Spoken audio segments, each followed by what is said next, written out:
नमस्कार।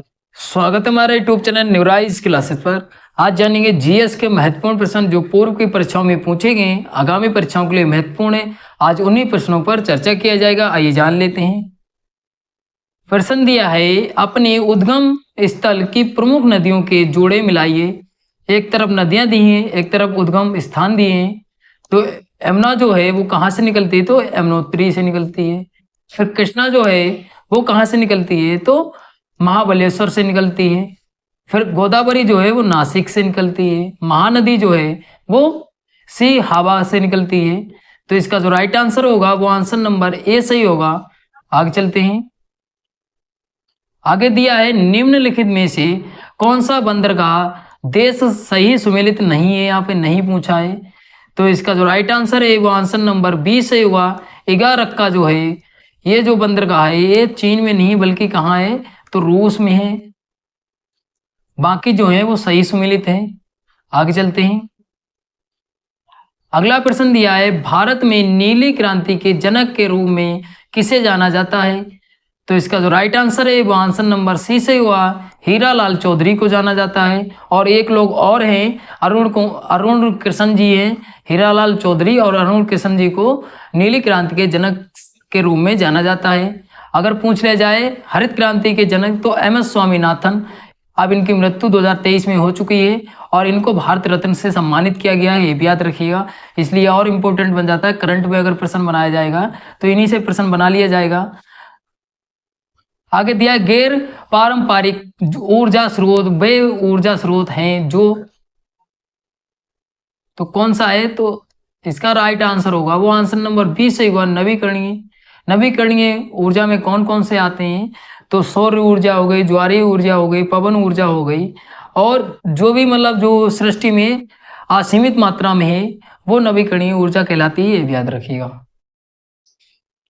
आगे दिया है, भारत सरकार द्वारा पर्यावरण की सुरक्षा संरक्षण के लिए पर्यावरण अधिनियम कब पारित किया गया था? तो कब पारित किया गया था? तो मई 1986 में पारित किया गया था, मई 1986 में।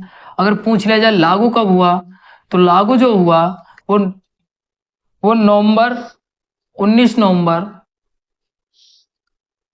1986 में लागू हुआ, ये भी याद रखिएगा।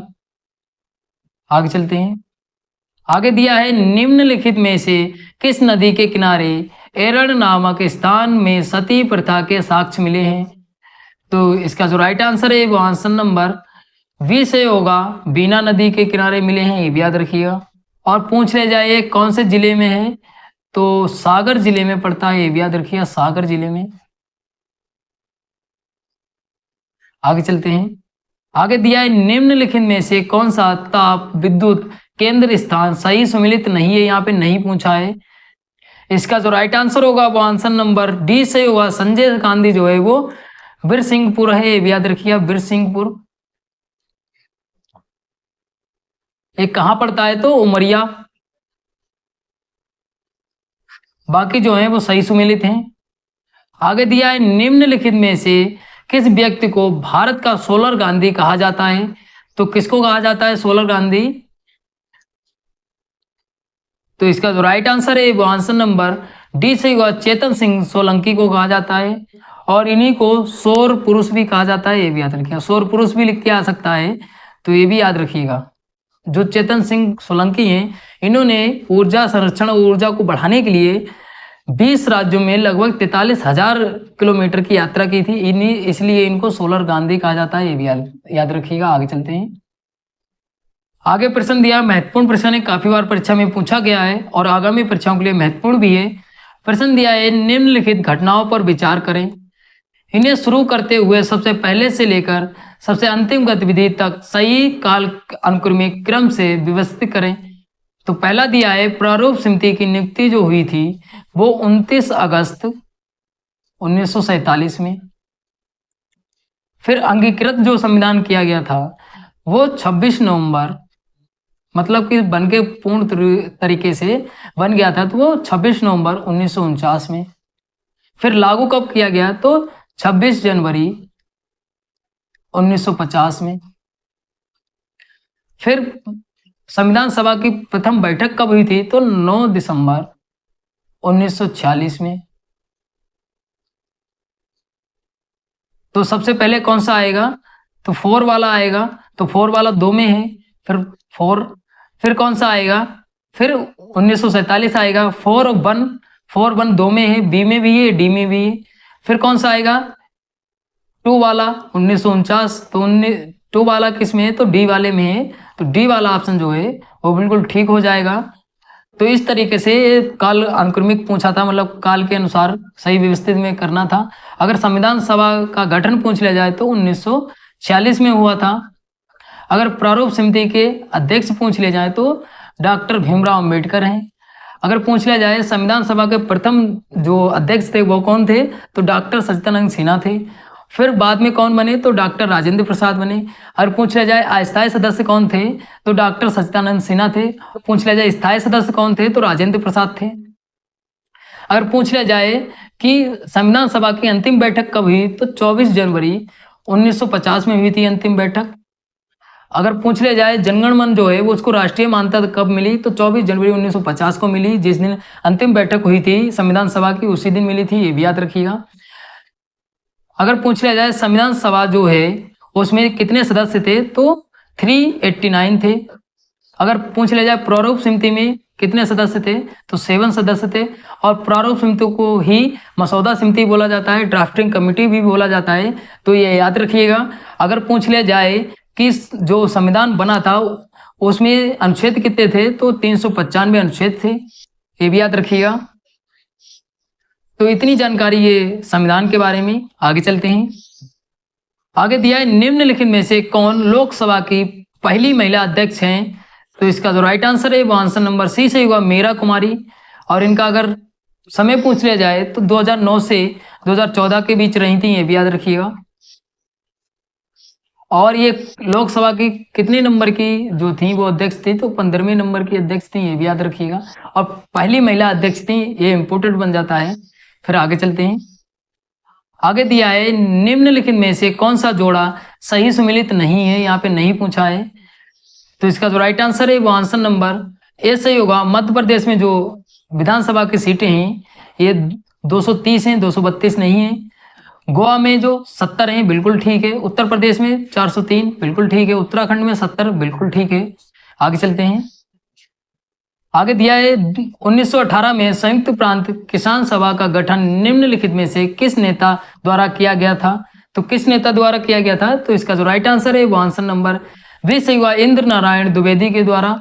कहाँ पे किया गया था, तो लखनऊ में किया गया था। लखनऊ कहाँ पड़ता है, तो उत्तर प्रदेश की राजधानी है लखनऊ। यहाँ पे किया गया था। कब किया गया था, तो 1918 में किया गया था। आगे चलते हैं। आगे प्रश्न दिया है निम्नलिखित में से कौन सी घटना अंतिम काल अनुक्रमिक क्रम में थी, तो अंतिम जो है वो डी वाला ऑप्शन सही हुआ, मोपला विद्रोह। अगर पूछ लिया जाए होम रूल लीग आंदोलन जो है वो सबसे पहले बाल गंगाधर तिलक ने अप्रैल 1916 में कहाँ प्रारंभ किया था, तो बेलगांव में प्रारंभ किया था। कहाँ पे, बेलगांव में। फिर उसके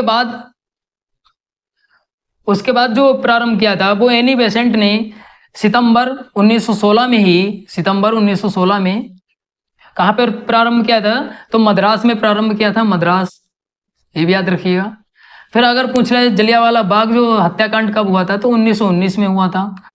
कहाँ पे, तो अमृतसर में हुआ था, ये भी याद रखिएगा। आगे चलते हैं।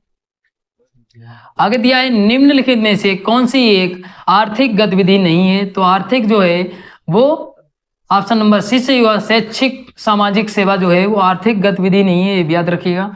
आगे चलते हैं। विश्व सामाजिक सुरक्षा रिपोर्ट किसके द्वारा प्रकाशित की जाती है, तो इसका जो राइट आंसर है वो आंसर नंबर सी से होगा, अंतरराष्ट्रीय श्रम संगठन द्वारा प्रकाशित की जाती है, ये भी याद रखिएगा। आगे दिया है निम्नलिखित में से कौन G20 का सदस्य नहीं है, तो कौन सा नहीं है, तो सिंगापुर जो है वो G20 का सदस्य नहीं है। अगर पूछ लिया जाए G20 2023 का सम्मेलन कहाँ पे हुआ था, तो भारत में हुआ था। और भारत में भी कहाँ पे हुआ था, तो भारत की जो राजधानी है नई दिल्ली, यहाँ पे इसका सम्मेलन हुआ था। कब से कब तक हुआ था, तो 9 से 10 सितंबर 2023 के बीच हुआ था, ये भी याद रखिएगा। आगे देख लेते हैं कौन कौन से G20 में देश शामिल हैं, उनके बारे में भी जान लेते हैं। सिंगापुर जो है वो G20 का सदस्य नहीं है। कौन कौन से सदस्य हैं? तो अर्जेंटीना है, ऑस्ट्रेलिया, ब्राजील, कनाडा, चीन, France, Germany, Bharat, Indonesia, Italy, Japan, Mexico, रूस, सऊदी अरब, दक्षिण कोरिया, दक्षिण अफ्रीका, तुर्की, यूके, यूएसए, साथ ही यूरोपियन संघ, जिसका प्रतिनिधित्व घूर्णन परिषद अध्यक्ष यूरोपियन सेंट्रल बैंक द्वारा किया जाता है। तो इतने जो देश हैं वो G20 में शामिल हैं। सिंगापुर जो है वो G20 में शामिल नहीं है। आगे चलते हैं। आगे दिया है शनि ग्रह के वायुमंडल में निम्नलिखित में से कौन सी गैस बड़ी मात्रा में मौजूद है? तो इसका जो राइट आंसर है वो आंसर नंबर डी सही होगा, हाइड्रोजन। कितनी प्रतिशत मौजूद है? तो 75% मौजूद है। और उसके बाद जो है वो हीलियम है। हीलियम कितने प्रतिशत है? तो लगभग 25% जो है वो हीलियम है, ये भी याद रखिएगा। आगे चलते हैं। आगे दिया है संपीड़ित प्राकृतिक गैस मुख्य रूप से बनी होती है, तो किससे बनी होती है? तो इसका जो राइट आंसर है वो आंसर नंबर ए सही होगा, मीथेन से। आगे चलते हैं। आगे प्रश्न दिया है मां भ्रूण RH रक्त प्रकार की असंगति की समस्या तब हो सकती है जब मां और उसका भ्रूण हो। तो इसका जो राइट आंसर है वो आंसर नंबर ए सही होगा, RH निगेटिव, RH पॉजिटिव। आगे चलते हैं। अगला प्रश्न दिया है निम्नलिखित में से कौन सा विटामिन वसा में घुलनशील है?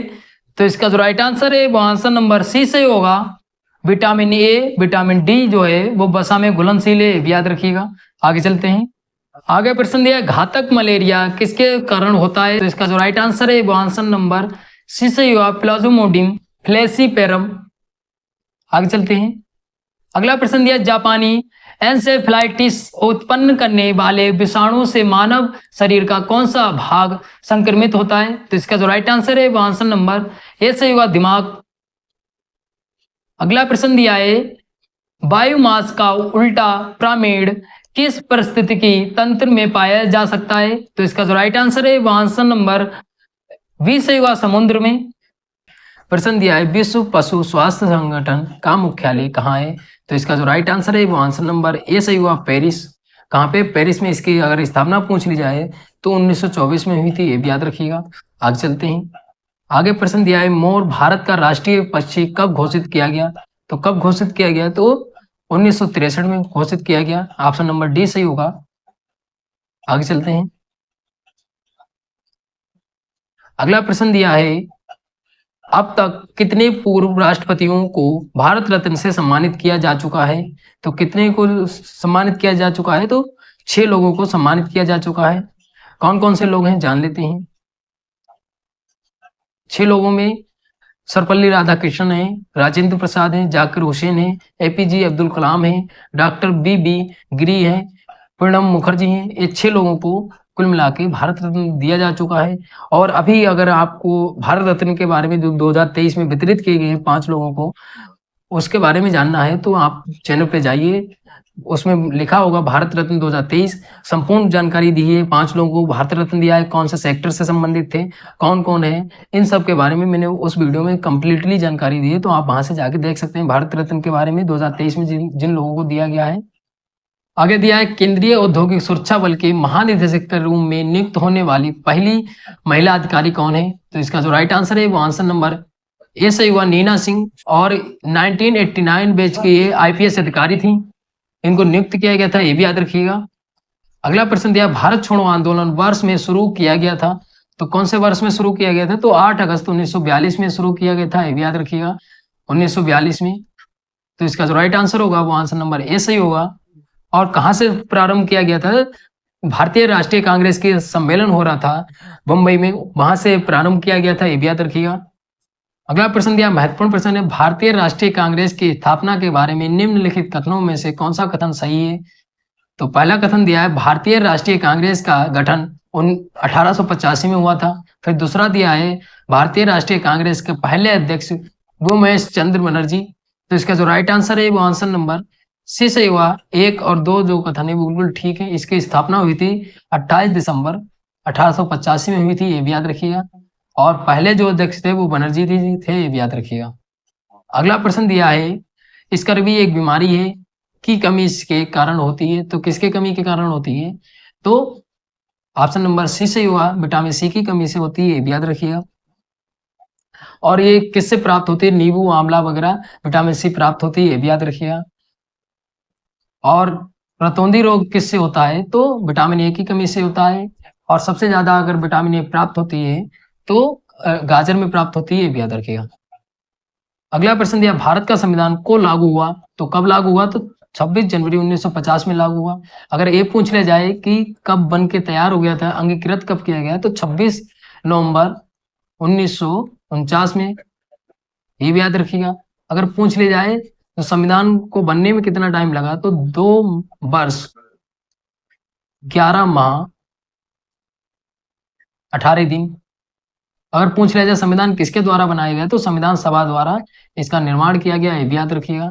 फिर अगर पूछ लिया जाए संविधान सभा का गठन कब हुआ था, तो 1946 में हुआ था। अगर पूछ लिया जाए संविधान सभा की पहली बैठक कब हुई थी, तो 9 दिसंबर 1946 में हुई थी।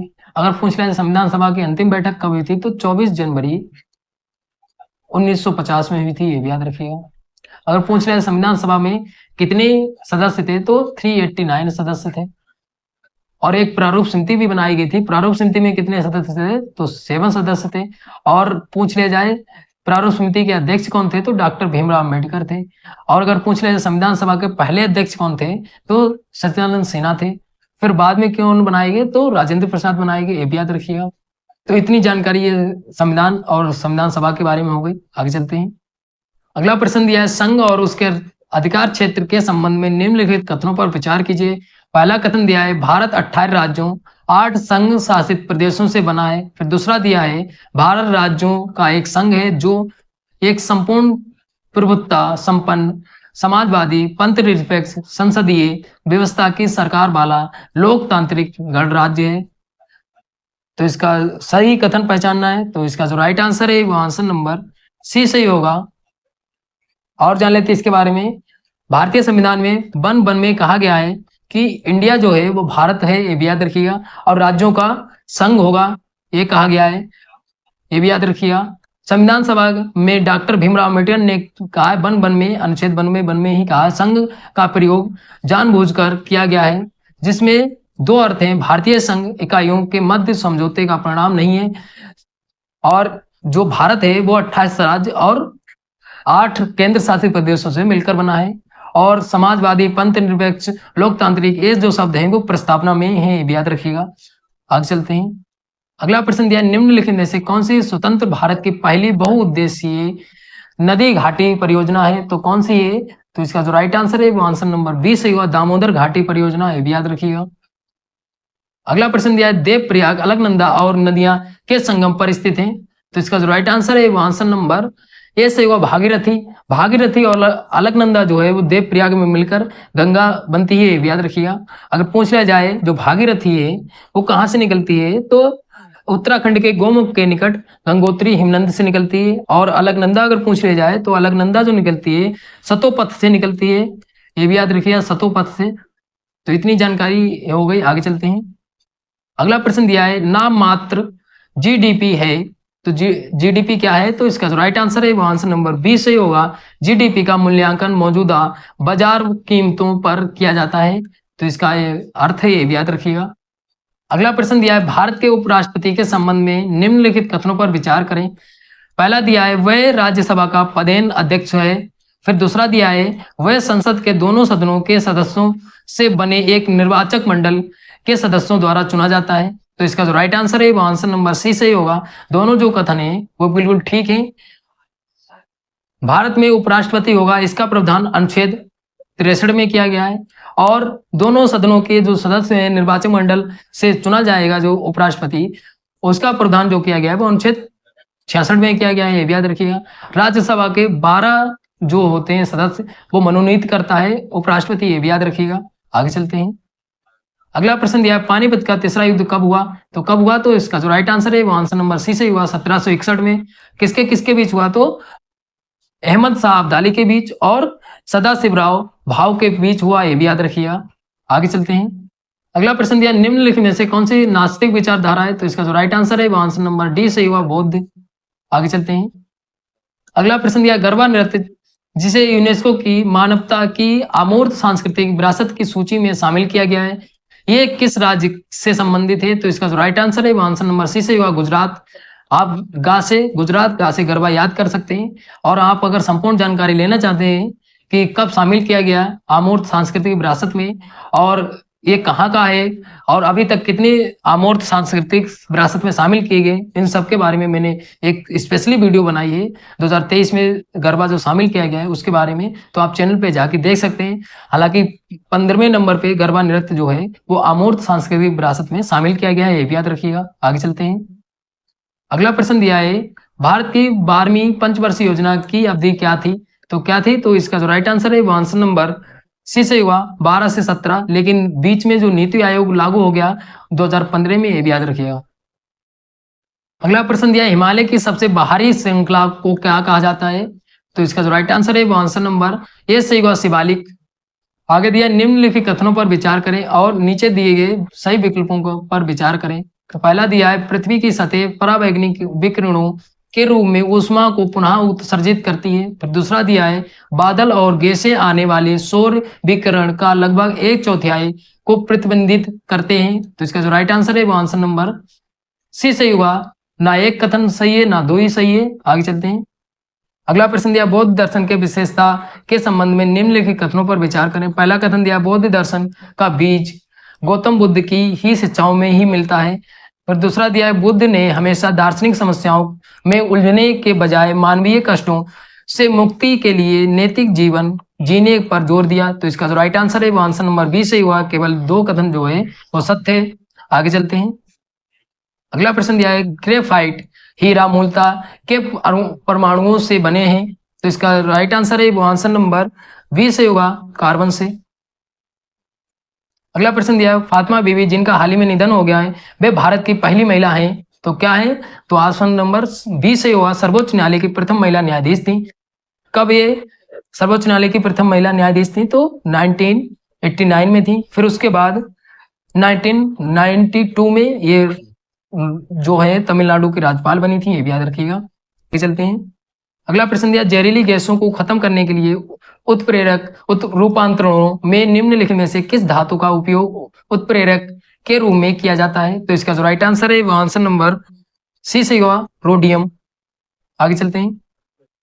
अगला प्रश्न दिया, माजुली विश्व का सबसे बड़ा आबाद नदी द्वीप है जिसका निर्माण किसके द्वारा हुआ है? तो इसका जो राइट आंसर है वो आंसर नंबर सी से हुआ, ब्रह्मपुत्र नदी में ये माजुली द्वीप है और विश्व का सबसे बड़ा नदी द्वीप है, ये याद रखिएगा।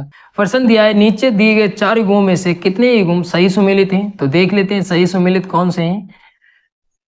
तो यहाँ पे एक सूची में दिया है अनुसंधान संस्थान दिए हैं, एक सूची में दिया है शहर जहाँ पे स्थित है। तो ये वाला शुष्क वन अनुसंधान संस्थान जो है वो कहाँ है? तो जोधपुर। वर्षा वन अनुसंधान संस्थान जो है वो कहाँ है? तो जोरहाट में है। फिर उष्ण कटिबंधीय वन अनुसंधान संस्थान जो है वो जबलपुर। हिमालयन वन अनुसंधान संस्थान जो है ये देहरादून नहीं बल्कि कहाँ है? तो हिमाचल प्रदेश में, और हिमाचल प्रदेश की राजधानी शिमला में स्थित है, ये भी याद रखिएगा, हिमालयन वन अनुसंधान संस्थान। तो देख लेते हैं आंसर कौन सा सही होगा। तो इसका जो आंसर सही होगा वो डी वाला ऑप्शन सही होगा। 3 जो है वो सही सुमेलित हैं। आगे चलते हैं। अगला प्रश्न दिया, सूची 1 को सूची 2 के साथ सुमेलित कीजिए, सही उत्तर चुनिए। तो एक तरफ नृत्य दिए, एक तरफ राज्य दिए, कौन से राज्य का कौन सा नृत्य है ये पूछा है। तो भरतनाट्यम जो है वो कहाँ का है? तो तमिलनाडु का है। फिर कथक जो है वो उत्तर प्रदेश का है, और कुचिपुड़ी जो है वो आंध्र प्रदेश का है। फिर सस्त्रिया जो नृत्य है वो कहाँ का है? असम का है। तो इसका राइट आंसर देख लेते हैं। इसका जो राइट आंसर होगा वो आंसर नंबर ए सही होगा। आगे चलते हैं। प्रश्न दिया है, भारतीय संविधान की 6वीं अनुसूची किन राज्यों के जनजातीय क्षेत्रों के प्रशासन से संबंधित है? तो इसका जो राइट आंसर होगा वो आंसर नंबर डी सही होगा, असम, मेघालय, त्रिपुरा, मिजोरम, इन राज्यों से संबंधित है 6वीं अनुसूची, ये भी याद रखिएगा। अगला प्रश्न दिया, सूची 1 को सूची 2 के साथ सुमेलित कीजिए, सही उत्तर चुनिए। एक तरफ विटामिन दिए और एक तरफ उनसे संबंधित रोग दिया है। तो विटामिन सी की कमी से कौन सा रोग होता है? तो स्कर्वी होता है।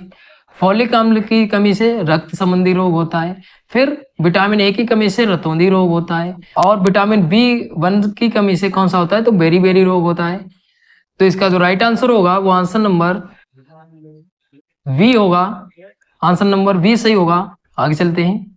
अगला प्रश्न दिया, भारत में कोयला खनन की महत्वपूर्ण घटनाओं पर विचार कीजिए, काल अनुक्रम में व्यवस्थित कीजिए। तो रानीगंज में कोयला का प्रथम उत्पादन तो ये कब हुआ था, तो 1774 में हुआ था। फिर कोल इंडिया लिमिटेड की स्थापना कब हुई थी, तो कोल इंडिया लिमिटेड की जो स्थापना हुई थी तो 1975 में हुई थी। फिर कोयला खदानों का राष्ट्रीयकरण कब हुआ था, तो ये राष्ट्रीयकरण जो हुआ था वो 1972 में हुआ था। फिर राष्ट्रीय कोयला विकास निगम की स्थापना कब हुई थी, तो 1956 में हुई थी। तो देख लेते कौन सा आंसर सही होगा मिलान में। तो इसका जो राइट आंसर होगा वो आंसर नंबर डी सही होगा। इसका जो राइट आंसर होगा वो आंसर नंबर डी सही होगा। पहले एक, फिर आएगा 4 वाला 1956, फिर आएगा 3 वाला 1972, फिर आएगा 2 वाला जो 1975 में। अगला प्रश्न दिया, बंकिम चंद्र चट्टोपाध्याय के संदर्भ में निम्नलिखित कथनों पर विचार कीजिए। पहला कथन दिया है, वह कलकत्ता विश्वविद्यालय के प्रथम स्नातक थे। फिर दूसरा कथन दिया है, सीताराम उनका अंतिम उपन्यास था। तो इसका जो राइट आंसर है वो आंसर नंबर ए सही होगा। दोनों जो कथन है वो बिल्कुल ठीक है। बंकिम चंद्र के साथ और भी थे एक लोग जो प्रथम स्नातक थे, उनका नाम था जोध नाथ। ये इनके साथ ही प्रथम स्नातक थे कलकत्ता विश्वविद्यालय में। और अगर पूछ लिया जाए महिलाओं में सबसे पहले कौन स्नातक थी, तो महिलाओं में जो स्नातक थी वो कादमनी गांगुली, और इनके साथ एक और लेडीज थी, उनका नाम जो था वो चंद्रमुखी बसु। ये दोनों लोग लेडीज प्रथम स्नातक थी। दोनों महिलाओं ने कब स्नातक किया, तो 1882 में स्नातक किया। और अगर पूछ लिया जाए दोनों जो बंकिम चंद्र हैं और जोधनाथ हैं, इन्होंने कब स्नातक किया, तो 1858 में स्नातक किया था कलकत्ता विश्वविद्यालय से। तो इतनी जानकारी ये हो गई। आगे चलते हैं। अगला प्रश्न दिया, निम्नलिखित घटनाओं पर विचार कीजिए, काल क्रमानुसार व्यवस्थित कीजिए। पहला दिया है, बैंकों के राष्ट्रीयकरण का प्रथम चरण कब हुआ था, तो जो प्रथम चरण जो हुआ था वो 19 जुलाई 1969 में। बैंकों के राष्ट्रीयकरण का दूसरा जो चरण हुआ था, ये जो हुआ था वो 1980 में हुआ था। फिर क्षेत्रीय ग्रामीण बैंकों की स्थापना जो हुई थी, ये जो हुई थी वो 26 सितंबर 1975 में हुई थी। फिर नाबार्ड की जो स्थापना हुई थी वो 12 जुलाई 1982 में हुई थी। तो सबसे पहले कौन सा आएगा, तो फर्स्ट वाले दो में है, सी में भी है, डी में भी है। फिर कौन सा आएगा, फिर आएगा क्षेत्रीय ग्रामीण बैंकों की स्थापना 1975, पहला 1 और थर्ड वाला किसमें, तो सी वाला ऑप्शन ठीक होगा। कालक्रम अनुसार पूछा था, सी वाला ऑप्शन ठीक होगा। आगे चलते हैं। प्रश्न दिया, बैंक के लेन देन में पिन का अभिप्राय है, तो इसका जो राइट आंसर है वो आंसर नंबर सी सही होगा, पर्सनल आइडेंटिफिकेशन नंबर। आगे चलते हैं। अगला प्रश्न दिया है, बिपिन चंद्र पाल के संदर्भ में कौन सा कथन सत्य है।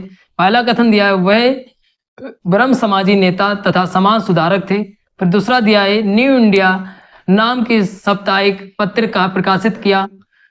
तो इसका जो राइट आंसर है वो आंसर नंबर बी सही होगा। दोनों जो कथन है वो बिल्कुल ठीक है। आगे चलते हैं। आगे दिया, सूची 1 को सूची 2 के साथ सम्मिलित कीजिए, सही उत्तर चुनिए। एक तरफ तेल शोधन शाला दिया है और एक तरफ राज्य दिए हैं। कौन से राज्य में तेल शोधन शाला है, बरौनी जो है वो कहाँ है, तो बरौनी जाएगा 2 नंबर पे बिहार में। बोगाई गांव जो है ये कहाँ जाएगा, तो फर्स्ट नंबर पे जाएगा असम में। वीना जो है वो कहाँ जाएगा, तो 4th नंबर पे जाएगा मध्य प्रदेश। कोयली जो है वो गुजरात। तो इसका जो राइट आंसर हो जाएगा वो आंसर नंबर डी होगा। आगे चलते हैं। अगला प्रश्न दिया, निम्नलिखित मुगल शासकों पर विचार कीजिए, काल क्रमानुसार व्यवस्थित कीजिए। फर्स्ट नंबर पे फारूक शेर जो है, इनका जो कालक्रम अगर पूछ लिया जाए तो इनका 1713 से लेके 19 ईस्वी तक। फिर जहांदार शाह का अगर पूछ लिया जाए तो इनका जो है वो 1712 से लेके 13 ईस्वी तक।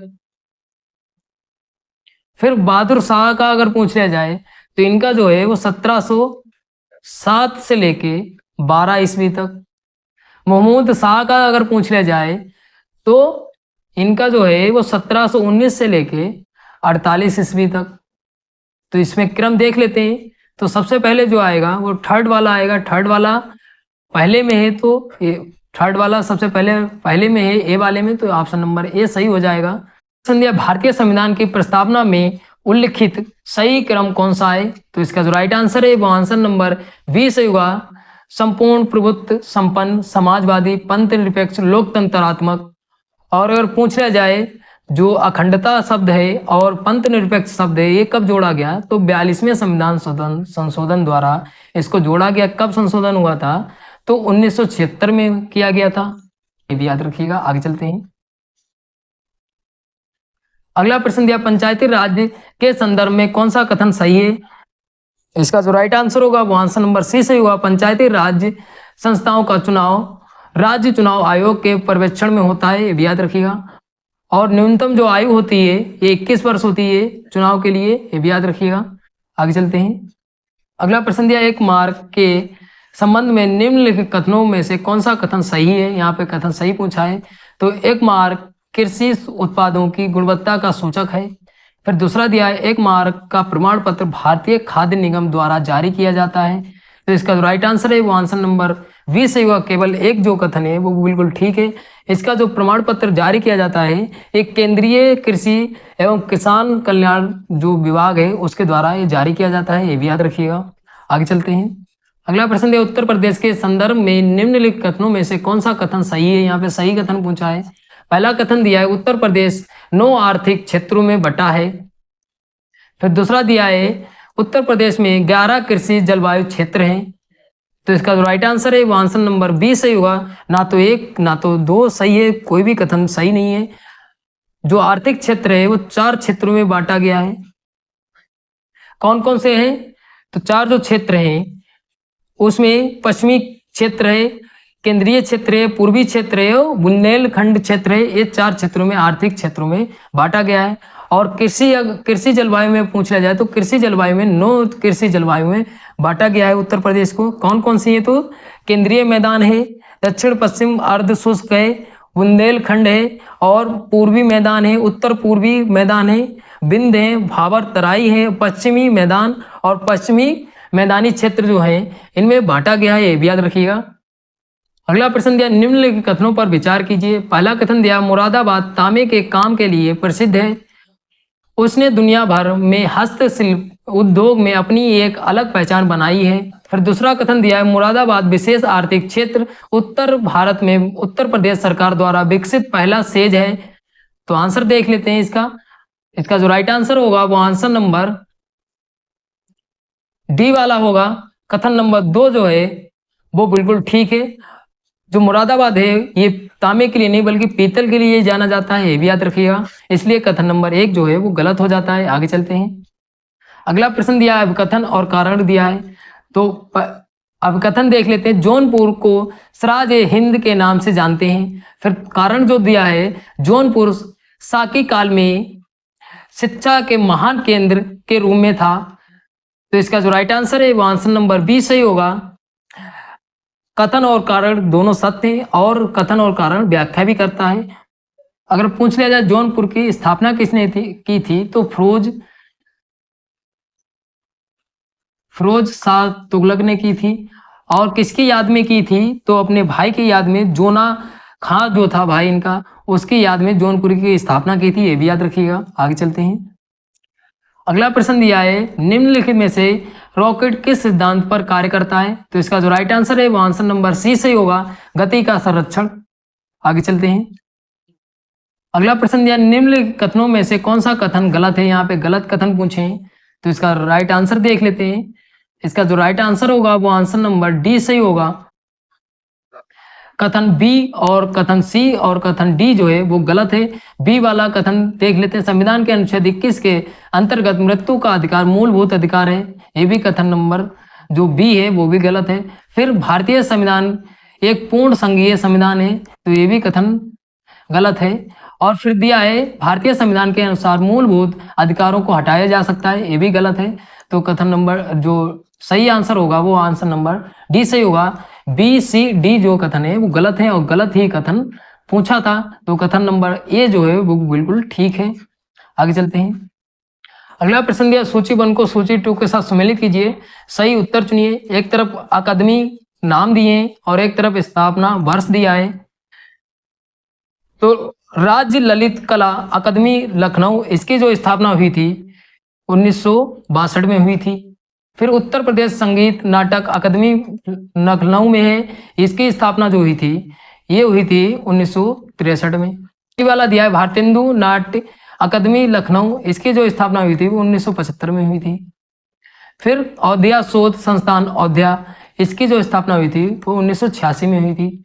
तो इसका जो राइट आंसर हो जाता है वो आंसर नंबर ये सही होगा। आगे चलते हैं।